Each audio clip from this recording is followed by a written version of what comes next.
síntomas y signos, y ya hemos hablado eso hemos hablado de estas características. Son la expresión del hospedero, ¿no es cierto?, ante el ataque del parásito. Son importantísimos porque es una forma de reconocer al agente causal. Uno siempre asocia un tipo de sintomatología a la presencia del agente causal. Un poco lo que vimos anteriormente en el tema de los síntomas que presenta el HLV son característicos de esa enfermedad y por lo tanto es fácil de reconocer cuál es la causa del problema. Bueno, hay distintos tipos de sintomatología, pueden ser anormalidades genéticas, como son, por ejemplo, los variegados, estos que se dan en plantas verdes con blanco, esos son genéticos, se van transmitiendo de generación en generación y es un tipo de sintomatología. Otros pueden ser deficiencias de minerales, que a veces se pueden confundir con estos síntomas típicos, digamos, que producen los mosaicos causados por virus. Bueno, hay varios libros, varias informaciones que hay sobre cuáles serían algunos agentes causales y cuáles serían los síntomas típicos, ¿no es cierto?, que pueden servir de guía para aquellos que van a hacer diagnósticos y muestreos en el campo, ¿no es cierto? Bueno, el diagnóstico está basado en reconocer esa sintomatología. Es todo un arte, o sea, porque hay que tener en mente todos esos síntomas bien claro para decir, bueno, este es el posible agente causal. Por lo tanto, es necesario conocer, hacer una observación y una posterior experimentación en el caso de que haya alguna duda. Es importantísimo el diagnóstico, como si fuera en el humano, ¿no es cierto? Porque si no se sabe qué exactamente es lo que tiene, no se puede tratarlo posteriormente, ¿no es cierto?, de forma adecuada. Es lo mismo que pasa si nos erran el diagnóstico en el humano, te pueden dar el remedio equivocado y ser más problemática la solución que la causa o la posible solución. Bueno, como les decía, el diagnóstico se basa específicamente en la sintomatología y existen otras formas que pueden ser utilizadas, como ser el aislamiento en el laboratorio, que sí o sí siempre conviene hacer en el caso, sobre todo cuando no está muy familiarizado con la sintomatología, para ratificar, digamos, el diagnóstico que se hizo en el caso de campo. Epidemiología, que es algo que vamos a ver la próxima semana, también es algo útil porque sin saber cuál es el agente causal, esta observación periódica en el campo te puede dar una idea de dónde viene el problema, si es del aire, del suelo o de la quinta del vecino. Bueno, esto que es algo que está muy de moda hoy en día, diagnóstico virtual. Todo el mundo te saca una foto y te manda para decir que le digas qué tiene y al rato le decís qué tiene y te preguntan qué se puede hacer para controlarlo. Bueno, realmente, como les decía, es muy interesante el sistema. Lo único que desde el punto de vista profesional, uno da el conocimiento y no tiene ninguna retribución a cargo. O sea, habría que buscar alguna forma de que es como si fuera un análisis que lleva a un laboratorio. Tenés para retirar el resultado, tenés que poner, digamos, el precio del análisis. Bueno, acá se ha desvirtuado tanto que te mandan la foto, vos le mandás de qué se trata y también le mandás qué solución puede haber. La calidad del diagnóstico depende de la calidad de la imagen y también de cómo saquen la foto, porque a veces te sacan una foto de una rama seca que directamente no te da ninguna idea. Tiene que ser, le vuelvo a repetir, es lo mismo que se hacía cuando se hacen los aislamientos. Tiene que haber una proporción de planta sana y de planta enferma. Entonces, en esa zona de transición es donde uno se puede dar cuenta de cuál puede ser la causa del problema. O la otra cosa es si el síntoma es bien conspicuo, bien fuerte, bien marcado, sacar una foto de de la sintomatología y enviarla, ¿no es cierto?, a aquel que va a hacer el diagnóstico virtual. Hay un ejemplo que yo les puse acá, que por supuesto en este caso es sí o sí tiene que ser en forma virtual, es que cuando se manda, por ejemplo, en este caso frutas, se exportan a Europa. Europa es bastante quisquilloso con el tema de las enfermedades cuarentenarias, entonces generalmente siempre hay un receptor del envío que se hace desde Argentina. Generalmente es uno para varias empresas, porque no van a pensar que cada empresa va a tener uno que recibe la fruta. Entonces esa persona, en el caso de que tengan algún problema por cuarentenaria en Europa, saca la foto y la manda, digamos, para decir, mire, esto están diciendo, ustedes están de acuerdo, no están de acuerdo, qué les parece, no les parece. Vuelvo a repetir, lo mejor es siempre hacer el aislamiento en laboratorio para el reconocimiento de la causa. Pero sería una forma en este caso de estar de acuerdo o no estar de acuerdo con el decomiso de la carga que llega a Europa, ¿no? Que generalmente el decomiso es más caro que la carga en sí. Hay muchas bibliotecas virtuales, esto ustedes lo pueden encontrar en internet, donde pueden comparar la sintomatología de lo que encuentran en el campo con aquello que encuentran en esta situación de internet, ¿no es cierto? Bueno, lo primero, cuando uno va a ir a hacer un diagnóstico a un lugar, es mentalizarse a dónde va a ir, si es un vivero, si es una plantación joven, si es otra plantación adulta.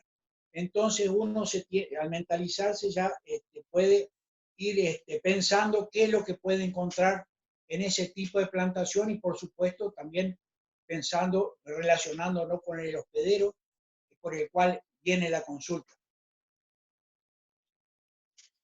Para hacer un diagnóstico hay que tener un conocimiento bastante importante del cultivo, sobre todo cuando está sano, cuál sería su máximo potencial. Entonces se puede comparar posteriormente con las diferentes situaciones que se van presentando y cómo puede afectar tanto a los rendimientos como a la vida útil de la planta en el futuro. O sea que es muy importante conocer, por eso hay especialistas hoy en día, que se llama especialista en trigo, especialista en hierba, especialista en tabaco, todo tiende hacia la especialización y de esa manera poder diagnosticar de una manera mejor, ¿no?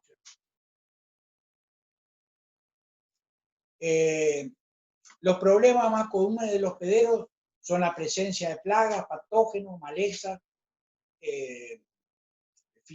problemas fisiogénicos, o sea que aquello que nosotros llamamos daño, ¿no es cierto?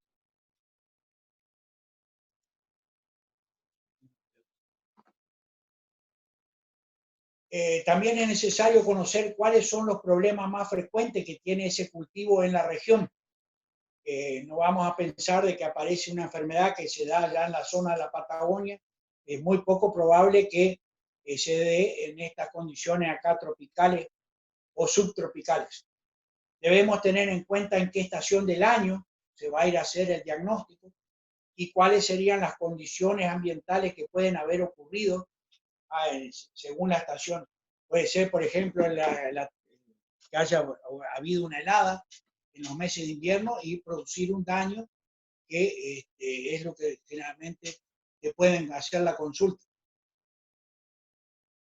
Lo ideal sería tener un equipo de especialistas, o sea que integren edafólogos, ecologistas, entomólogos, sería como un equipo de consulta que sirve para que cada uno tenga de su opinión al respecto, pero esto en naturaleza, en la práctica, no se da. Acuérdense que yo en las primeras clases, cuando hablamos de toma de muestras, les había comentado de que nosotros como ingenieros agrónomos deberíamos tener una valijita, alguna de estas que se utilizan para ir a pescar, que tengan tijera de podar, serrucho, navajas, bolsas para sacar muestras, algún pHímetro, digamos, para campo, o sea, algunos utensilios básicos, digamos, que permitan ayudarnos en el tema de la toma de muestras, ayudarnos en el tema del diagnóstico, ayudarnos para llegar a una conclusión, digamos, más veraz, digamos, de lo que pasa en la situación de campo. Recuerden, eso es muy importante, digamos, la valijita con todos esos elementos que pueden ser de utilidad. Sobre todo si es alimentos leñosos y si hay que hacer un descascarado, o sea, una abertura de corteza para ver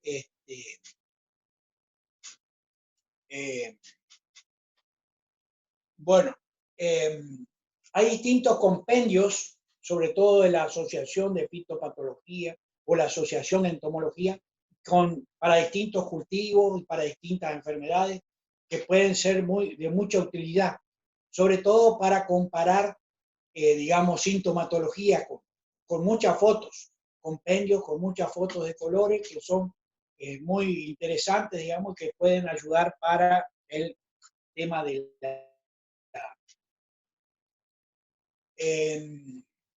bueno, es necesario, al tener conocimiento del cultivo en sí, muy concreto, la susceptibilidad y reacción de las diferentes variedades o cultivares. Entonces, puede haber que sea algunas que sean más resistentes o tolerantes, que manifiesten el síntoma con menor intensidad. Por lo tanto, eso también es de importancia.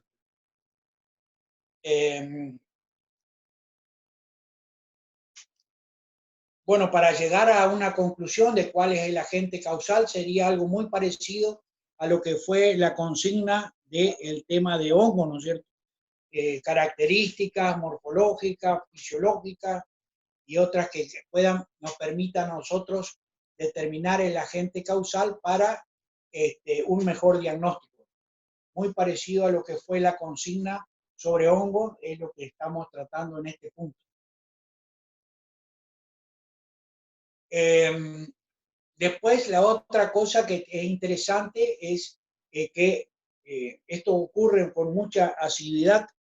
Hay algunos, sobre todo políticos, que se le ocurre, bueno, vamos a traer frambuesa, vamos a traer pecan, y lo desparraman por toda la provincia, y resulta de que ese no es un cultivo que se adapte a nuestras condiciones ecológicas, ¿no es cierto? Eso ha pasado mucho con el pecan, sobre todo, y si ustedes se acuerdan, días pasados yo les mostré cuáles eran los principales problemas que tenía la sarna del pecan, que se defolia totalmente y afecta básicamente a los rendimientos. Bueno, esa fue una campaña política, digamos, donde se desparramó pecan por toda la provincia y después empiezan a correr, que se nos caen las hojas, que no tenemos rendimiento, ¿cuál es el problema? Acuérdense, para traer un cultivo a una zona específica, a una zona ecológica, lo primero que tienen que hacer es ver la adaptación de ese cultivo a nuestras condiciones. El otro caso es, por ejemplo, la ocurrencia de un fenómeno meteorológico como es, por ejemplo, el granizo, ¿no es cierto? El caso de Pino, que ha ocurrido meses anteriores a que el síntoma se manifieste. Generalmente el síntoma tarda en manifestarse y por lo tanto también es necesario en ese caso realizar un buen diagnóstico para determinar que la causa del problema fue el granizo. Bueno, una vez que llegamos a la plantación hay que recorrer la plantación y observar todo el problema, o sea, todo lo que se pueda observar, tanto por encima como por debajo del nivel del suelo. Este es un trabajo más engorroso, o sea, una palita también sería necesario acompañar a aquel equipo de herramientas que estábamos comentando anteriormente. Ver cómo crecen las plantas, las condiciones del suelo, si es compactado, si no está compactado, si no tiene una capa de piedras con baja profundidad, cuál sería la distribución de las raíces. Al sacar las raíces nos puede dar una idea de cómo son las condiciones del suelo y por la formación que tienen las mismas. Y como dice ahí, el diagnosticador en realidad es un detective, porque tiene que estar investigando diferentes pistas, ¿no es cierto? Tanto de factores bióticos como abióticos para determinar cuál es la causa del problema por el cual lo llamaron a un diagnosticador ahí para que dé una posible solución al problema.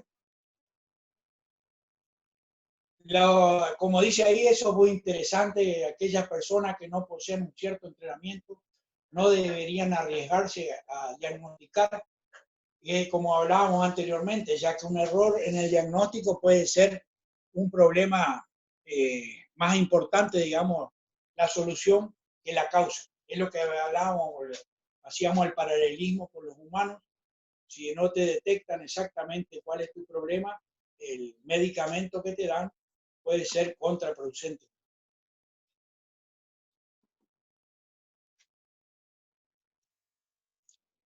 Eh,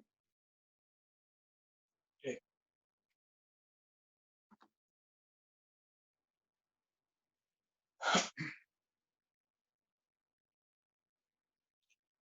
bueno, como dice ahí, para un diagnosticador es una inmensa alegría poder llegar a un diagnóstico en un corto plazo. Paralelamente es sumamente frustrante no poder realizarlo cuando las etiologías son complejas. Este sería un ejemplo, por ejemplo, el mal de la tela en yerba mate. Bueno, ahí hay una discusión de hace años de cuál es el posible agente causal y no llegar a un acuerdo entre los distintos técnicos que tratan el tema, y por lo tanto la enfermedad sigue avanzando. A veces aquellos que, como decía en el punto anterior, aquellos que no conocen el tema más en profundidad son los que más opinan y los que más a veces decisiones tienen en la toma de decisiones, y eso es bastante frustrante, ¿no? En muchos casos, si la causa es desconocida, se pueden encontrar ciertos síntomas que son sugestivos, digamos, como posibles factores. Volviendo al tema del mal de la tela, aunque no sabemos, por algunos dicen que no saber cuál es la causa o el agente causal, el crecimiento del micelio a través o por encima, digamos, las ramas de la planta de hierba te permite decir cuál es el tipo de hongo que está relacionado a la enfermedad. O sea que eso sería un indicador que te ayuda, digamos, a diagnosticar cuál sería el problema. El amarillamiento, el marchitamiento, la necrosis pueden ser causados por varios agentes. Por lo tanto, cuando uno va, no decir, bueno, esta es exactamente o el 100% la causa del problema. Me acuerdo en una plantación, que está el ejemplo ahí de Kiri en El Dorado, habían aplicado herbicida Roundup, era todo cubierto de maleza, una plantación de Kiri recién nueva, bastante nueva, donde las malezas habían sobrepasado a la planta de Kiri. Así que háganse la idea de poco cuidado que había tenido la plantación en forma original. Le pasaron Roundup por encima para tratar y quedaron las plantas de kiwi totalmente intoxicadas, o sea, presentaban un marchitamiento o un mosaico como si fuera atacado por un virus. Bueno, el dueño del coso decía que no, que nunca se había aplicado herbicida. Básicamente el efecto de herbicida, después de varias rotaciones, va perdiendo la toxicidad y la planta se recupera. Bueno, había sido que no quería, digamos, demostrar de que había puesto el herbicida con una mala práctica, porque después de un tiempo, cortando y haciendo el recepe del kiri, volvió a rebrotar y en forma normal. Eso te da la pauta de que hay varias causas que pueden producir daños sin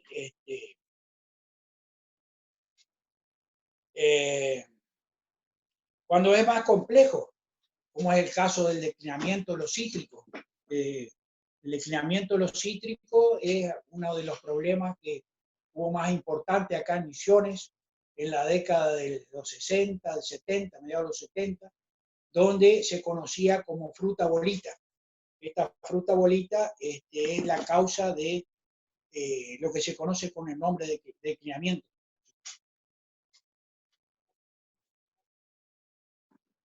Acá está lo que se llama fruta bolita, comparado con frutas normales, eran frutas de tamaño bien reducido, tipo bodoque, como para tirar, y producían el declinamiento de la planta y por lo tanto la mortandad de las plantas.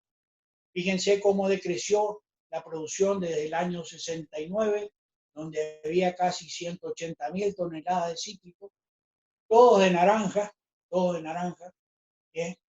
Y cómo fue decreciendo esa línea roja, es la línea de cómo fue decreciendo la producción de naranja en Misiones por causa de este problema. Es un problema complejo que nunca se llegó a determinar exactamente cuál es la causa, pero sí cuáles son las posibles soluciones.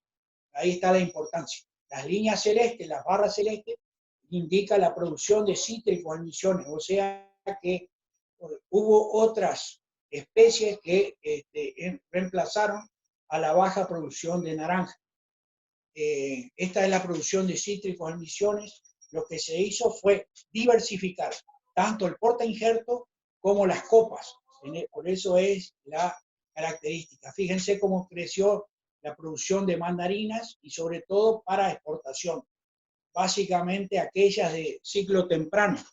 Aquellas de ciclo temprano son las que caracterizan a Misiones porque son la primicia a nivel nacional. Las mandarinas Okitsu y una selección que se llama Selección Luján, que adelanta más o menos 10 días con respecto a la Okitsu tradicional, la maduración de la fruta.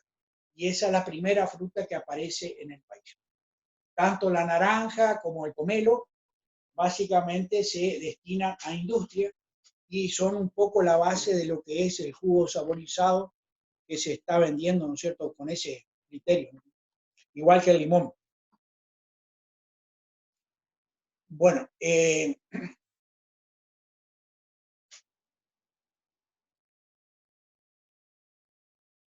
los hospederos pueden ser afectados por organismos bióticos, que es todo lo que estuvimos viendo en estos momentos, virus, bacterias, hongos, básicamente, o insectos que vimos en zoología, o por factores abióticos, ¿no es cierto? Que eso vamos a ver más adelante, nutrientes del suelo, humedad del suelo,